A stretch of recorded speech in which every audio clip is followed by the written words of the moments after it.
கருப்பு படத்தின் மூலம் பிரம்மாண்ட வெற்றியை கொடுத்து இருக்கும் நடிகர் சூர்யா அடுத்தடுத்து பிரம்மாண்ட இயக்குனர்களின் படங்களில் கமிட்டாகி பிஸியாக நடித்து வருகிறார்.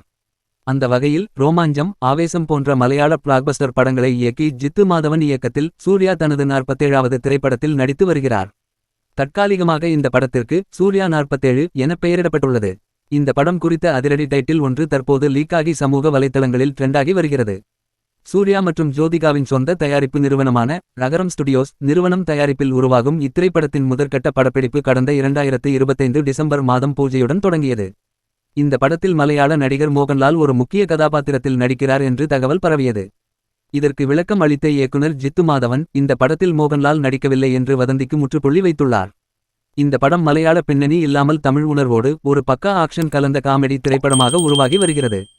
இதில் நடிகர் சூர்யா நீண்ட இடைவெளிக்கு பிறகு திரையில் செம்ம கலகலப்பான மற்றும் முற்றிலும் வித்தியாசமான ஒரு போலீஸ் அதிகாரியாக நடித்து வருவதாக கூறப்படுகிறது. இந்நிலையில் ரசிகர்களுக்கு டபுள் ட்ரீட் கொடுக்கும் விதமாக இந்த திரைப்படத்திற்கு சரவெடி என படக்குழு மாசாக தலைப்பு வைத்துள்ளதாக நம்பத்தகுந்த வட்டாரங்களில் இருந்து தகவல் கசிந்துள்ளது. சரவெடி என்ற டைட்டிலுக்கு ஏற்றாற் போலவே படத்தில் சூர்யாவின் கேரக்டரும் காமெடியும் தியேட்டரில் சும்மா பட்டாசாக வெடிக்கும் என எதிர்பார்க்கப்படுகிறது.